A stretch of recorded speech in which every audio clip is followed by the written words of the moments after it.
Algeria में जंगल में फैली आग, झुलसने से 26 लोगों की मौत।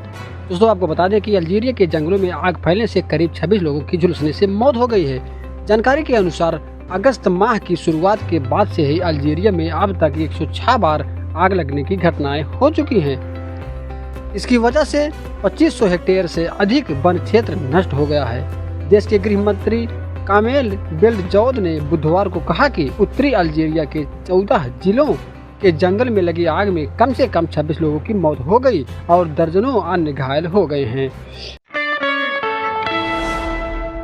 देश के कई राज्यों में भारी बारिश से बाढ़ जैसे हालात बन गए हैं। मौसम विभाग ने अगले 24 घंटों के लिए कई राज्यों में अलर्ट जारी कर दिया। मौसम विभाग के मुताबिक मध्य भारत के कुछ हिस्सों में 2 वेदर सिस्टम एक्टिव हैं, जिससे अच्छी बारिश हो रही है। एक सिस्टम बंगाल की खाड़ी में एक्टिव है तो दूसरा गुजरात के मध्य क्षेत्र में सक्रिय है, जिससे प्रदेश में मानसून पूरी तरह से एक्टिव है। मौसम विभाग के अनुसार अगले कुछ दिनों के दौरान पंजाब, हरियाणा, चंडीगढ़, दिल्ली और उत्तर प्रदेश में गरज और बिजली गिरने के साथ बारिश होगी। वहीं राजधानी दिल्ली में आज गरज के साथ बारिश की संभावना है।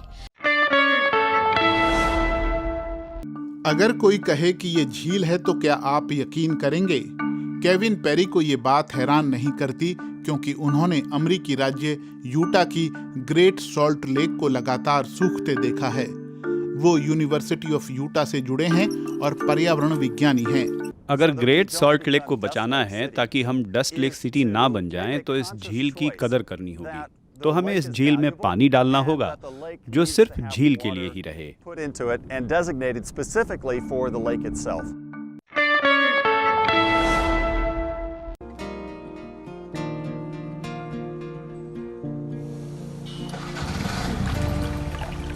कहा जाता है कि आवश्यकता ही आविष्कार की जननी है। कुछ ऐसा ही कर दिखाया है बाढ़ प्रभावित राजेपुर ब्लॉक के गांव बुढ़िया भेड़ा के रहने वाले किसान योगेंद्र सिंह ने। फर्रुखाबाद जिले के योगेंद्र सिंह ने गजब जुगाड़ कर ट्रॉली में मोबाइल सोलर पावर बैंक बनाया है। योगेंद्र की ये अनोखी पहल लोगों को भी खूब भा रही है। कुछ साल पहले तमिलनाडु के डिंडीगुल जिले की करंदमलई पहाड़ियों में नए तरह की चींटियां फैलीं। धीरे धीरे ये चींटियां पूरे जंगल में फैल गईं। अब ये चींटियां आसपास के गांव में फैल रही हैं। एंटोमोलॉजिस्ट डॉक्टर प्रियदर्शन धर्मराजन बताते हैं कि इन्हें पीली पागल चींटियां कहते हैं और वो बिल्कुल नहीं डरती।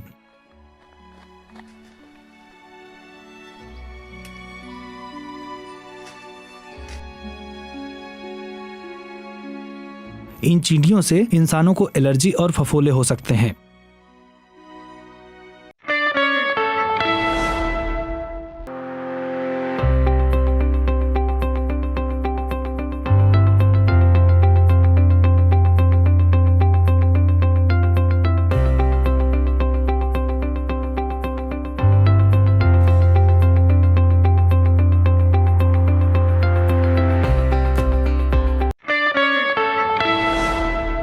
सात देशों के समूह बिम्स्टेक के महासचिव तेंजिन लेकफेल बिम्स्टेक के सहकारी एजेंडे को आगे ले जाने के रास्ते तलाशने के लिए आज सोमवार को भारत की 4 दिवसीय यात्रा करेंगे। भारत क्षेत्रीय सहयोग के लिए बिम्स्टेक को एक जीवंत मंच बनाने के समन्वित प्रयास कर रहा है, क्योंकि दक्षिण एशियाई क्षेत्रीय सहयोग संघ के तहत उठाए गए कदम विभिन्न कारणों से आगे नहीं बढ़ रहे हैं। भारत के अलावा बिम्स्टेक में श्रीलंका, बांग्लादेश, म्यांमार, थाईलैंड, नेपाल और भूटान शामिल हैं। श्रीलंका में 30 मार्च को हुए 5वें बिम्स्टेक शिखर सम्मेलन में सदस्य देशों के नेताओं ने इस समूह को क्षेत्रीय सहयोग के लिए जीवंत मंच बनाने के वास्ते एक चार्टर और संपर्क की रूपरेखा अपनाई थी। इस चार्टर का मकसद बिम्स्टेक को व्यापक क्षेत्रीय संगठन में बदलना है।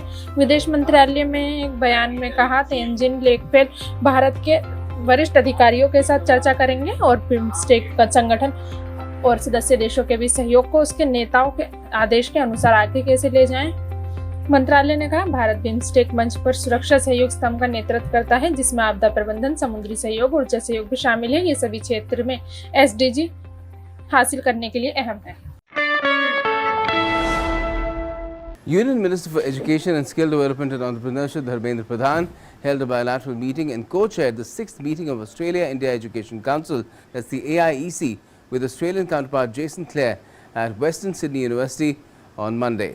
During the bilateral meeting, the ministers had a fruitful discussion on further strengthening cooperation in education, skill development, research, innovation, as well as entrepreneurship.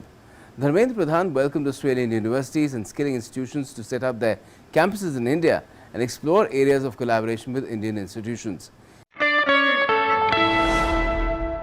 इसका भर्ती का कोड है JML-CE, जो इसका शॉर्ट फॉर्म है भर्ती का, ठीक है। 100 रुपया परीक्षा शुल्क सभी भर्तियों में लग रहा है अभी। देखिए, पद की चर्चा एक बार हम लोग करते हैं। इसमें कीटपालक एवं समकक्ष उद्योग विभाग की ओर से 268 पद निकाले गए हैं। साथ ही अगर हम बात करें कुशल शिल्पी एवं समकक्ष पद उद्योग विभाग से, तो इसमें 187 पद दिए गए हैं, ठीक है। इसके अलावा फॉर्म कब से भरे जाएंगे, तो फॉर्म आपका जो है 11/9/2022 से भरा जाएगा 10/10/2022 तक।